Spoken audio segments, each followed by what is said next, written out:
Divorce papers had been duly filed, and when it came to dividing the property, I made the decision to claim the house. Despite my insistence, Ben dismissed any notion that he could contest it. Uttering those final words, he abruptly left the hospital room, indifferent to my pleas for him to wait and my desire for a meaningful conversation. That was how I found myself discarded, even in the midst of battling a serious illness like cancer. Loneliness enveloped me, but strangely, the negative emotions that once lingered in my heart began to dissipate. It was as if my love for Ben had evaporated.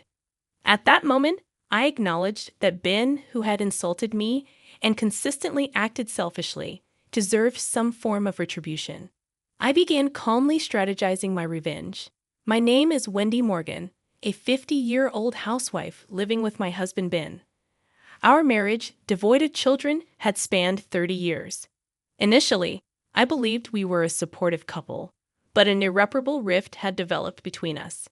In my understanding of marriage, partners should support, challenge, and complement each other. However, this was absent in our relationship. Returning from an errand, I found Ben demanding dinner immediately, oblivious to the continuous responsibilities of a housewife. Even on his days off, he prioritized his own leisure over supporting me. Over the years, Ben never extended a helping hand, regardless of how busy or unwell I was. His perception of a housewife's role seemed limited to constant labor, and he never allowed me to rest, even during illness. I had hoped for a marriage built on mutual support, but Ben's actions contradicted that ideal.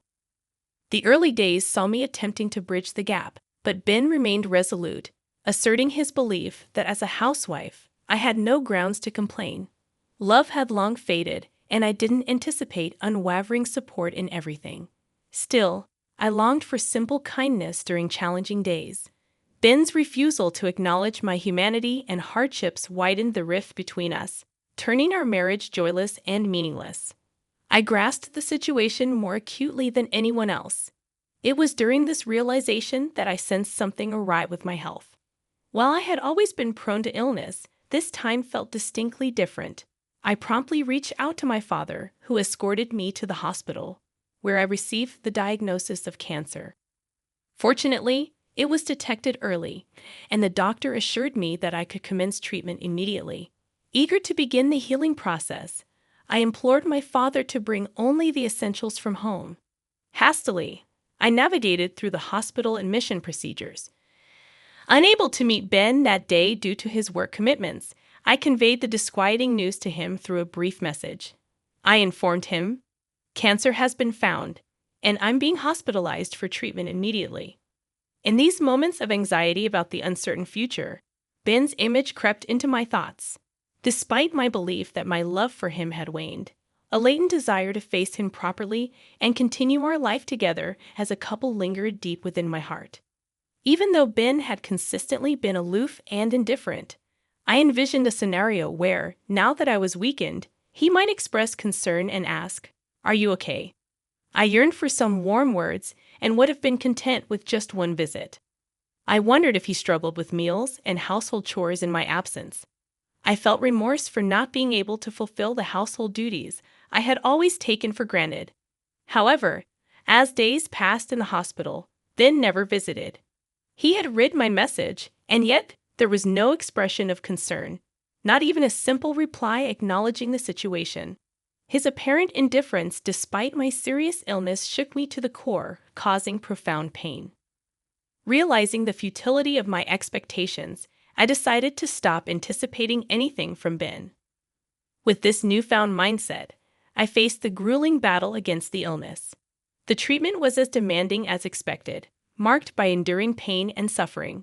The medication's side effects took a toll on my body, leading to many sleepless nights filled with discomfort.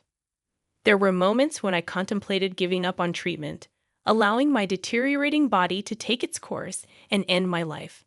However, each time I felt this way, the encouraging words from my parents, reassuring me that I was doing great and things would surely get better, compelled me to summon strength and endure until today. Then, on a day when I was particularly unwell, lying in bed and staring blankly at the ceiling.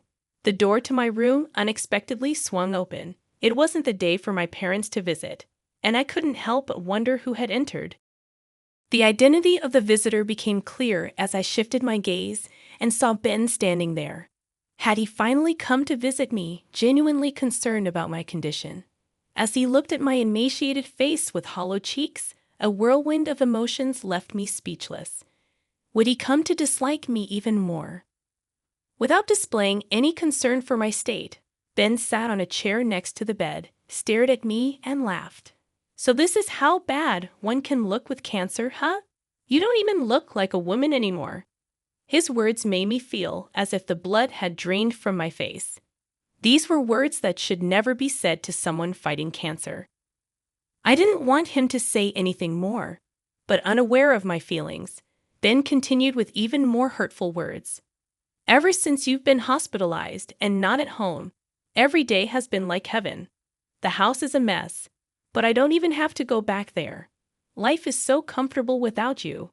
His heartless words reopened my wounds. Why must I be subjected to such cruel words? Why is there not a single word of concern from him? Although I wanted to vehemently criticize Ben, my weakened body couldn't move as I wished, and all I could do was silently accept his brutal words. I looked at Ben with a vacant gaze, and noticing my stare, he laughed condescendingly. Then, suddenly saying, "Oh yeah, by the way," he uttered unbelievable words. "Oh yeah, by the way, I've already filed the divorce papers. I'll be taking the house. As for the property division, you hardly have any right to refuse." The moment I heard those words, my vision blurred and twisted. Did he file the divorce papers without even consulting me? Why? As I was at a loss for words, Ben continued to speak. "I've really fallen for someone. She's 20 years younger, but I'm serious about her. I plan to be with her, so you're in the way." The realization that he was having an affair raced through my mind. However, then, having said what he wanted to, began preparing to leave. Wait a minute. Even as I said that, Ben paid no attention. There was clearly no love left for me in his heart. The realization was so painful that it didn't matter anymore. "I see. Understood." I said this, and Ben left the hospital room with a pleased laugh. After that, I endured my treatment with even more determination than before. Despite the hardships, I focused my will, resolved to completely cure my cancer and regain my health. 2 days passed like this. It might sound short, but for me, unable to sleep properly at night, those 2 days felt very long. I wondered if the divorce Ben mentioned really happened, or if he had said it just to unnerve me. The uncertainty was unbearable, but somehow I managed to continue my treatment. In fact, I had a trump card to completely bring down Ben. Even Ben, who seemed almost inhuman, would be thrown into chaos once he realized it. If panicked, he would surely try to contact me in some way. While waiting with this thought, Ben's call came in. Thinking it improper to answer in the hospital room, I pretended not to notice. But Ben persistently kept calling, even on silent mode. The continuous calls were too annoying. "I'm in the hospital room, and it's inconvenient to have my phone ringing, so please don't call." After sending this message, the calls finally stopped. But then came texts like, "Please let me talk to you just once. Please, I was wrong about everything. I'll apologize properly." Apparently, he had resorted to messaging since I wasn't answering his calls. All of his words seemed like self-defense. Probably, Ben realized why I accepted the divorce so easily. "Can I come over there now?" Faced with my silence, Ben seemed to have reached his limit and sent that message. Honestly, facing Ben now amidst my grueling battle with illness felt like nothing but pain. But if I refused, he would probably keep calling. So I replied, "Do as you like." My revenge was about to begin. Ben, who had unjustly treated me for so long and divorced without consent, deserved a severe punishment that would make him despise his life. I had been eagerly anticipating the moment when I could bring him down to the depths of despair. "Hey, what the hell is this all about?" Ben entered the room with a shout, his tone suggesting a palpable sense of panic. To an outsider, it might seem like he was overreacting, but given the circumstances, it was natural for Ben to be agitated. After all, I had been concealing an incredibly important secret, and the critical moment had arrived. I had no idea that you had assets worth $10 million. Why didn't you tell me how much you had? Ben spoke, placing my passbook on the desk, clearly displaying a deposit of over $10 million. I never mentioned it because you never asked. How could I imagine a housewife like you having so much money? If I knew you had this much, I wouldn't have divorced. That's not my problem. It's Ben's fault for divorcing me without proper confirmation. Stop with the pointless excuses. Despite his domineering behavior and divorcing me without my consent, Ben couldn't stop his selfish remarks upon discovering my assets. Why didn't you tell me? I wouldn't have divorced you if I knew. I decided to reveal the truth to the selfish Ben. The truth is, I accumulated this fortune of over $10 million through investments. I started to fill my spare time, and it was my parents who suggested, "Why don't you try investing?" Our family life was comfortable even on Ben's salary alone, but I wanted to contribute to our finances in some way. My father, knowledgeable about investments, immediately taught me diligently when I expressed interest. Thanks to his guidance, I started with the hope of making even a small profit and continued investing steadily. I made my first investment 5 years ago, and since then, I rapidly improved, becoming capable of earning significant amounts of money through investments. Even my father was astonished, saying, "I never expected you to grow this much." The profits I generated over these 5 years are the $10 million recorded in the passbook Ben brought. Actually, I was planning to tell you when the timing was right, but then I got cancer. You divorced me without listening to anything I had to say. I never intended to keep this wealth a secret forever. Once I overcame my battle with cancer and could return to my normal life, I planned to tell Ben about this $10 million. I had originally intended to share it with him, envisioning that we could continue our life as a couple and use it when necessary. However, Ben selfishly chose to divorce before I could reveal this financial secret. Now that we're strangers, it feels odd to disclose it to him.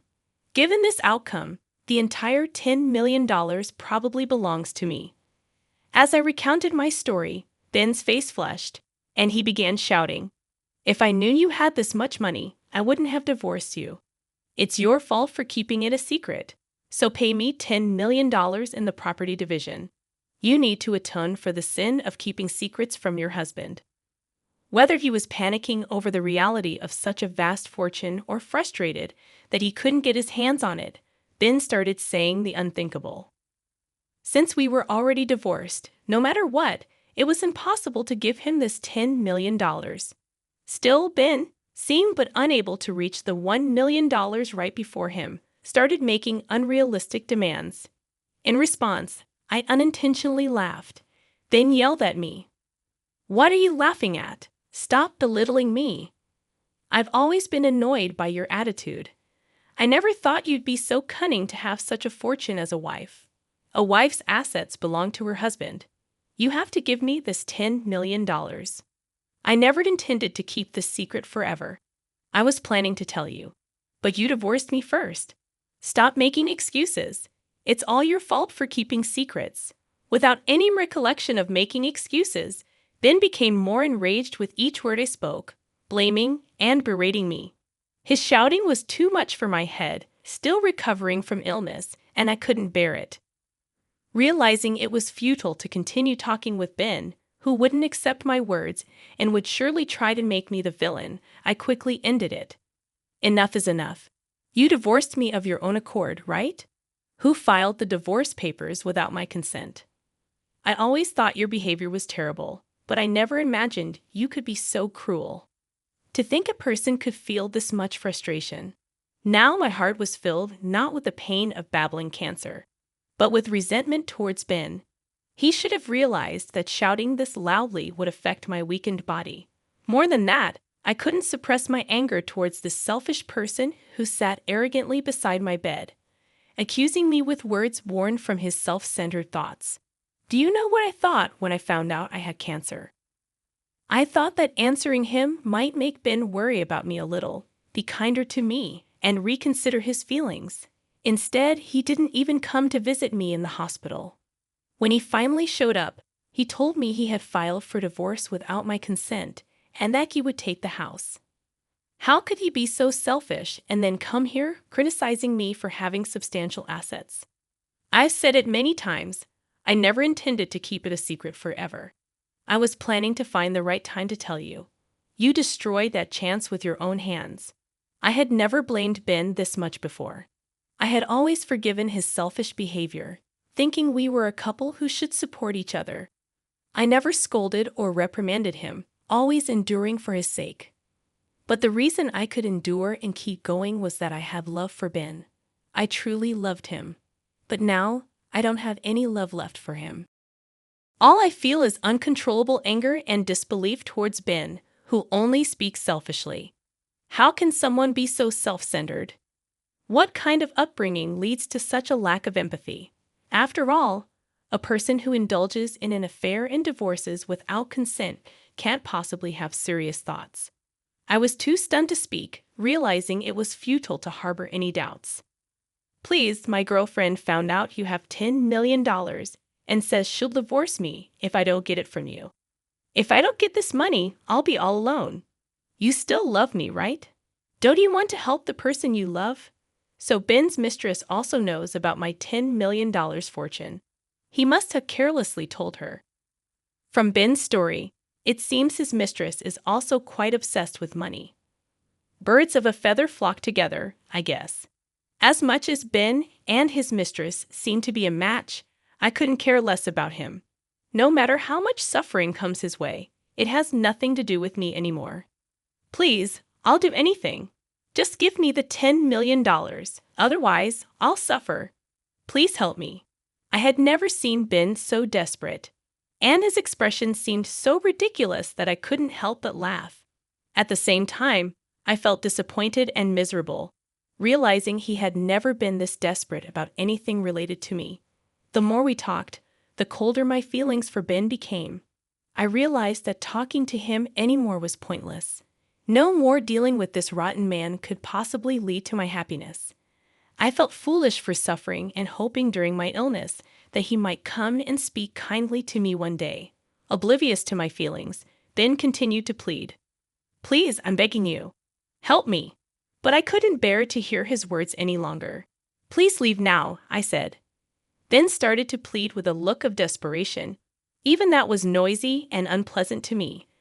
I pressed the nurse call button, explained the situation, and asked the nurse to get rid of Ben.